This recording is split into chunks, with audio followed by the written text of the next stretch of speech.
Last August, I made a video talking about all of the different technologies in pickleball paddles at that time, but things have changed a lot since then, as they do in this sport, so now it's time for an update.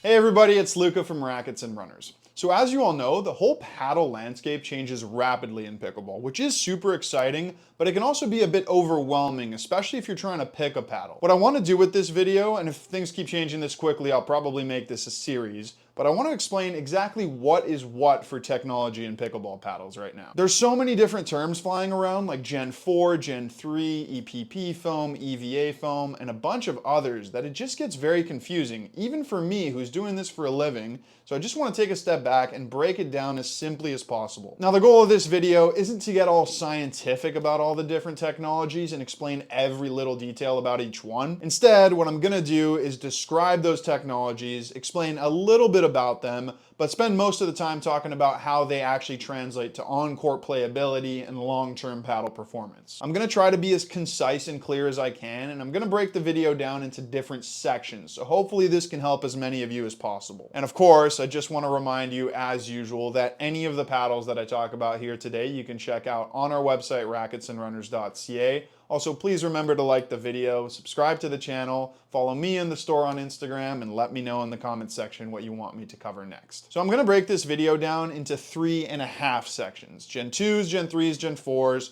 Those are the predominant technologies in pickleball right now, but I'm also gonna talk about what the brands are doing within those technologies. There are a lot of nuances and design differences within each paddle generation, and there's also sometimes a bit of overlap between, say, a Gen 4 and a Gen 3, which is part of what makes playability so interesting, but also very confusing. The last half section is going to be at the end of Gen 4s, where I compare them directly to Gen 3s.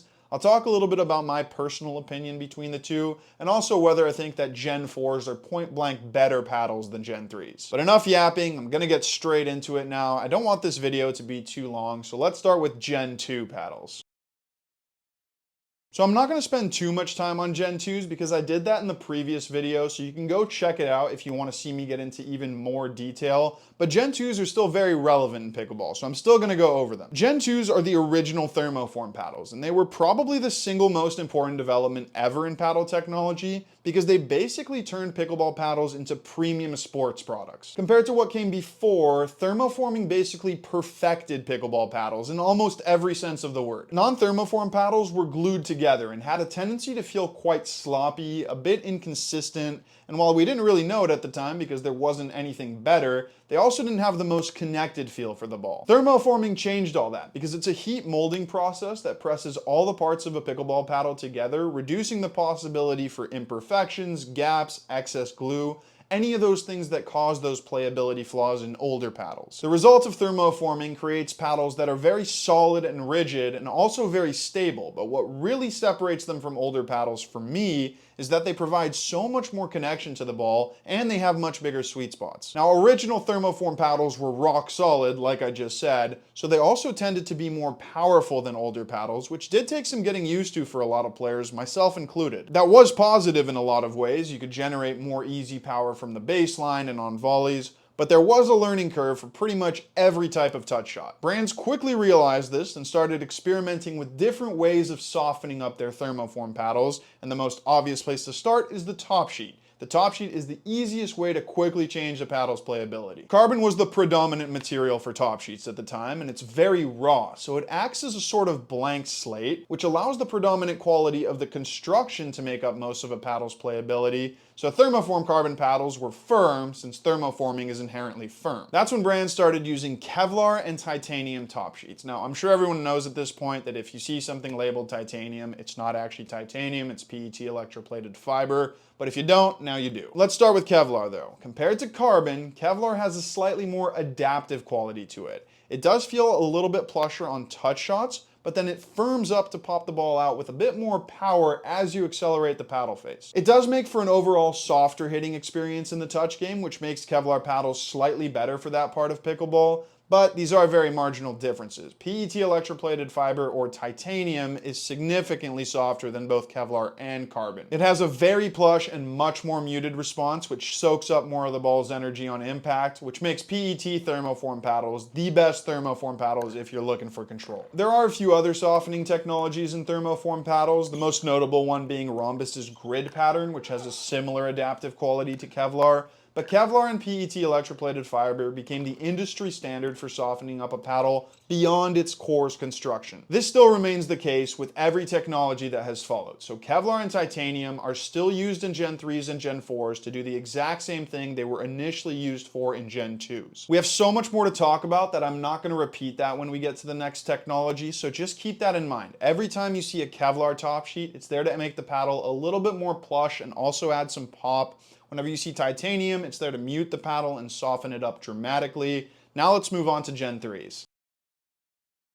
So Gen 2 paddles became pretty much universally loved, especially once softer options came out and even control-oriented players could use them. But what most people liked about Gen 2s was their power. Power is really easy to market, and it's really fun to play with a powerful paddle. And brands caught on to that becoming a trend, so logically they went looking for more. That's when Gen 3s started coming out. Gen 3 paddles are also thermoformed, but have an important addition to their construction. They have some sort of EVA foam ring around the honeycomb core. There are plenty of famous Gen 3s. Actually, they're probably more infamous than famous. We'll get into why in a second. But the Gen 3 Yolas, the Gearbox Pro Powers, these are examples of the original Gen 3s with an EVA foam ring around them. Now, I'm sure a lot of people have played with a Gen 3 at this point, but if you haven't, that EVA foam dramatically changes the playability. EVA foam is soft, it's flexible, and it has this very unique springiness to it. That spring effect is really at the core of what makes a Gen 3, no pun intended. Instead of being firm and transferring power efficiently from your swing into the ball like a Gen 2 did,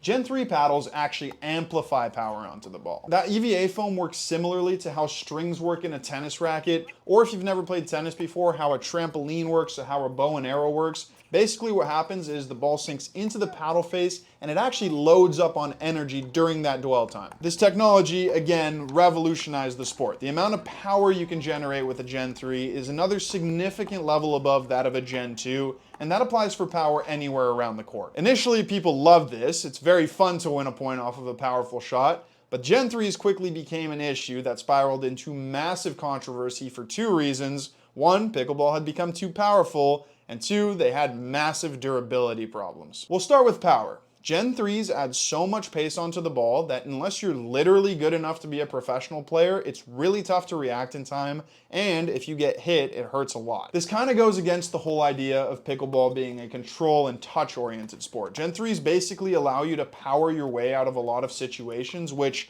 in some ways lowers the skill gap because you don't have to be as good in the touch game. Some people said, well, just figure it out and get better, things change, but not everyone was happy with that. And then the durability issue started. Remember, EVA foam is very soft and very flexible, which means it breaks down very quickly, especially when it's backed by a rigid honeycomb core. Also, as EVA foam breaks down, it gets softer and develops even more trampoline effect and more power. So if power was already teetering on too high with a stock Gen 3, well, a broken-in Gen 3 was the straw that broke the camel's back. These paddles became way too hot. Now it wasn't just a question of too much power being unfair, they were also borderline impossible to control, and that's when pickleball's governing bodies stepped in. Gen 3 Gate became a long saga of company makes a paddle, USAP delists it, company fights back, rinse, repeat. In the case of Yola, that happened 3 times. But once the dust had settled on all that, a new pickleball paddle certification was introduced to put a cap on power, PB Core 43. Essentially, to pass PB Core certification, a paddle cannot generate more than a certain amount of power. It's more complicated than that, but that's the gist of it. And most of the original Gen 3s couldn't pass it when they were new, and especially once they broke in. So those paddles became unsanctioned for tournament use, but also those break-in issues were a huge problem for the structural integrity and long-term playability of those paddles. Break-in was inconsistent, so if you got 2 or 3 of these, they didn't all necessarily break in at the same speed,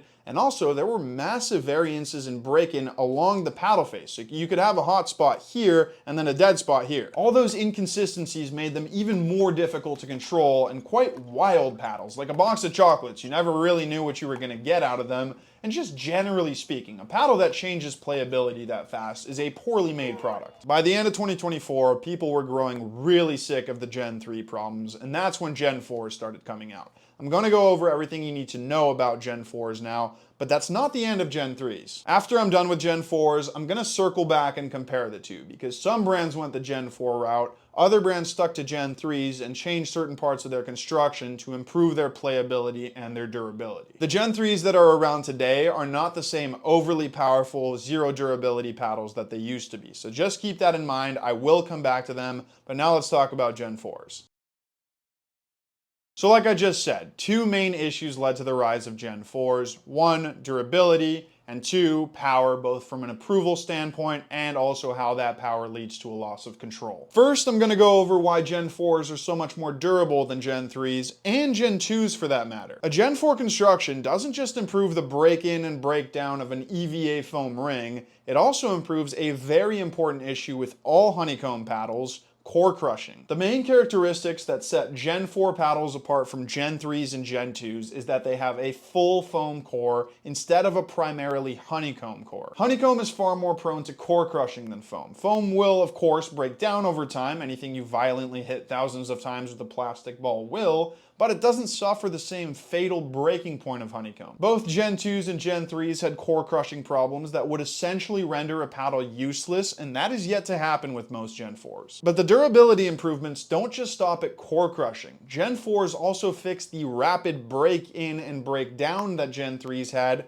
because they use a different type of foam. Gen 4 cores are primarily made from an EPP foam rather than an EVA foam. Compared to the soft and flexible EVA foam, EPP foam is much firmer, denser, and far more resilient to wear. So where EVA foam would have a quick break-in that leads to an inconsistent paddle face and significantly more power, EPP foam keeps its structure and its main properties for a much longer period of time. Again, it does wear. A Gen 4 paddle you use for 6 months compared to a brand new one will certainly feel a little softer, but compared to an EVA foam paddle, that difference is almost negligible. So those are the durability benefits of a Gen 4, which alone would probably be enough to sway people purely from a value standpoint. It's kind of funny to use the term value to describe a Gen 4 because most of them cost a heck of a lot of money, but if they last 4 times longer than a Gen 3 and also maintain their playability over time, they do technically represent better value. But the improvements don't just stop with durability. Gen 4s also have major playability differences, starting with control. Part of the problem with Gen 3s was that they were so powerful and so springy that they were difficult to control, especially as they broke in. And people started realizing that maybe power wasn't actually beneficial to their overall game because of how important control is in pickleball. So after 2 generations of power being the primary push in paddle development, the pendulum started to swing back to control, and Gen 4s are significantly more controlled than both Gen 3s and Gen 2s. For one, because EPP foam is firmer than EVA foam, Gen 4 paddles have much less spring effect. This means less easy power, but also less of a wild, uncontrollable, and inconsistent launch. A full foam core also makes for a significantly bigger sweet spot. Remember, honeycomb made up the majority of the core on Gen 3s and Gen 2s. Honeycomb is more or less of a hard material. Foam is much more malleable. That means even if you don't hit the ball in the middle of the sweet spot, that foam is still going to try and pocket the ball, or at least significantly more than the harsh response you'll get with something that has a honeycomb core. It's not like the whole face of a Gen 4 feels like the middle of the sweet spot, but it plays better than a Gen 3, and it's those little marginal improvements in sweet spot, in consistency, in durability. All these things add up to make much better performance in the control game. Now, the next thing we need to talk about with Gen 4 technology isn't necessarily an improvement, but switching to a full foam core allows brands to experiment with different densities of foam, which you can't do with honeycomb. Honeycomb is just one firm piece of polypropylene, end of story. You can make a few tweaks here and there, but it's not a material that you can play around with very much. With EPP foam, you can change the density of that foam anywhere you want. You can change up the whole paddle's foam to create a much softer or a much firmer feel, and you can also change up the foam in certain areas around the paddle face. So for example, you could have one density of foam in the middle of the paddle and another density on the sides. Carbon has already done this. Their True Foam Genesis was one of the first full foam Gen 4s,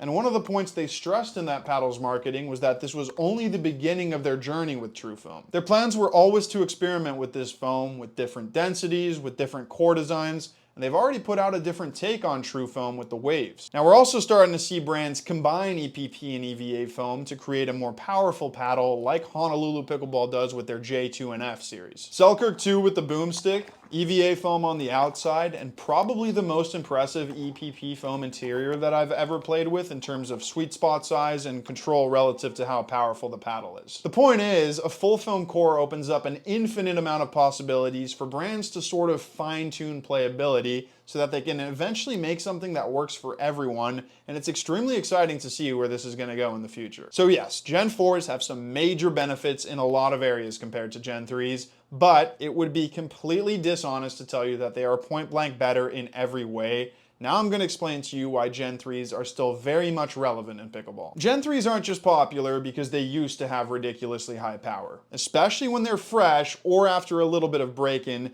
they're just phenomenal playing paddles. There's no way around that. For one, Gen 3s combine a long dwell time with a spring effect, which makes for remarkable spin potential and also just an incredible sensation when you hit a spin shot. You feel like you can shape the ball exceptionally well. Whether it's with high spin on drives from the baseline, soft spin for spinny shots, roll volleys, they are amazing for those types of shots. So yes, they are difficult paddles to use, but also extremely rewarding in the right hands. Now don't get me wrong, spin is also phenomenal on Gen 4s. In fact, if you compare the numbers, Gen 4s may generate even more, but their dwell time is shorter, so you don't have quite as much of that grabby spin, which gives you more time to manipulate the ball. Then there's a major difference in feel between the two. That soft EVA foam ring of a Gen 3 provides a really long dwell time with some incredible feel and feedback. Gen 4s are much more muted overall. As flawed as that honeycomb is in here, it does have a sharper and more crisp feel than that dense foam core. Of course, that muted paddle is a big part of why these paddles are so forgiving with such big sweet spots,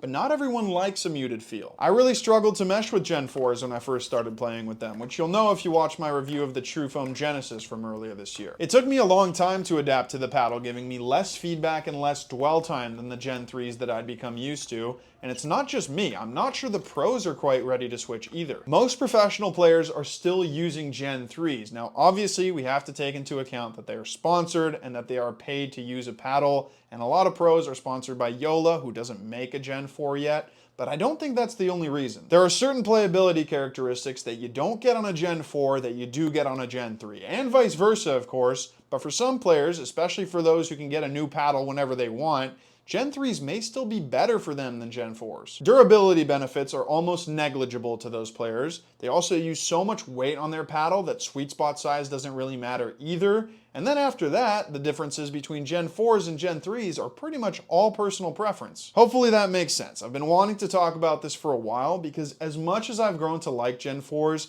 I think I still like Gen 3s a little bit better, or at least I still play better pickleball with them. And there are still some very good Gen 3s we need to mention. It's not like these paddles are gone, never to be seen again. They're still very much so relevant, even with the rise of Gen 4s. These are paddles like the SLK era Power paddles, the Gearbox Pro Ultimate paddles, the Honolulu Pickleball Plus line, the Yola Pro 4s. Brands have been making huge strides in correcting for the inherent flaws of the original Gen 3s with paddles like these. They play a little different, they are much less powerful out of the box, and also far more resilient to breaking down because of added reinforcements, but they do still very much feel like Gen 3s. So if you are trying to decide between a Gen 3 and a Gen 4, just keep that in mind. I do still think Gen 4s are objectively better paddles. Durability is just something you can't ignore, but there are pros and cons to each. We're also starting to hear murmurings of Gen 5 technology. I have no idea what that's going to entail, but hey, the last 3 generations have been super exciting, so I can't wait. That is going to be the end of the video though. Hopefully you enjoyed it and I was able to help shed some light on what is a very confusing industry right now.